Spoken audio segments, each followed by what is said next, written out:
Hello అండి, అందరికీ నమస్కారం. ఈరోజు నేను కేజీన్నర టమాటా పచ్చడి తయారు చేస్తున్నాను. టమాటాలు తీసుకువచ్చి కొంచెం సాల్ట్ వేసి నీళ్లు వేసుకొని శుభ్రంగా కడిగి నీళ్లు లేకుండా కాటన్ టవల్తో తుడవాలి. ఏదైనా పచ్చడి పెట్టుకున్నప్పుడు 1 ఇయర్ నిల్వ ఉండాలి అనుకుంటే చక్కగా నీళ్లు లేకుండా తుడుచుకోండి. కొద్దిసేపు పక్కకు ఉండనిచ్చాక ఇలా ముక్కలుగా కట్ చేసి వేసుకోండి.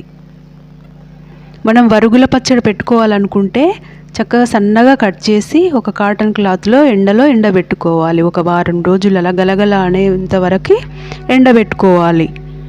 ఇలా ఎప్పటికప్పుడు పెట్టుకోవాలనుకుంటే మాత్రం ఇలా కట్ చేసి ఎంబడే ఒక పాత్రలోకి వేసుకొని ఒక 100 గ్రాముల చింతపండు వేసుకొని స్టవ్ వెలిగించి దానిపై ఇలా కుక్ చేసుకోవాలి.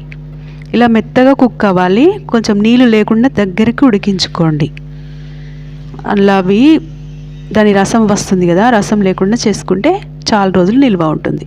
ఇప్పుడు స్టవ్ వెలిగించి కడాయి పెట్టుకొని ఆవాలు వేయించుకోవాలి, మెంతులు వేయించుకోవాలి, జీలకర్ర వేయించుకోవాలి. ఒక 2 స్పూన్ల జీలకర్ర, 2 స్పూన్ల ఆవాలు, 1 స్పూన్ మెంతులు, ఈ 3 కలిపి మెత్తని పౌడర్లా తయారు చేసుకుంటున్నాను.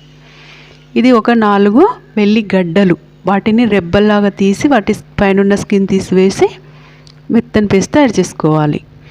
ఇప్పుడు స్టవ్ వెలిగించి కడాయి పెట్టుకొని ఆయిల్ వేసుకొని ఆవాలు, జీలకర్ర, ఇలా ఎండుమిరపకాయలు 4 సన్నగా కట్ చేసి వేసుకోవాలి. 1/2 స్పూను మెంతులు, ఒక 1/2 స్పూను పసుపు, ఈ వెల్లుల్లి రెబ్బల పేస్ట్.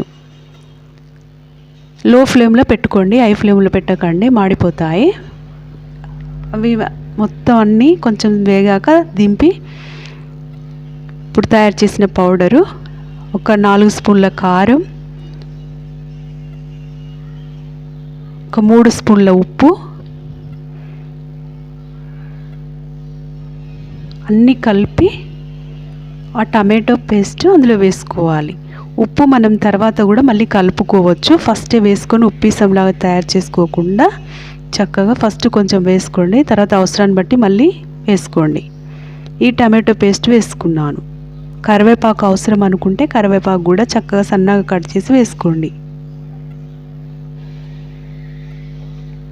సంవత్సరం నిల్వ ఉండాలనుకుంటే కరివేపాకు వేసుకోకండి. ఒక 3 నెలలు అలా ఉండాలనుకుంటే కరివేపాకు వేసుకోండి.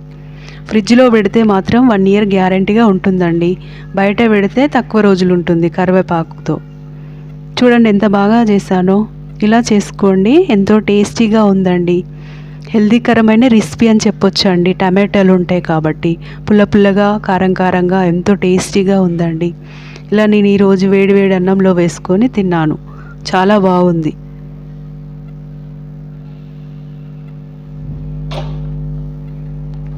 చూడండి, ఇలా అప్పుడప్పుడు ఇలా తయారు చేసుకోవచ్చు.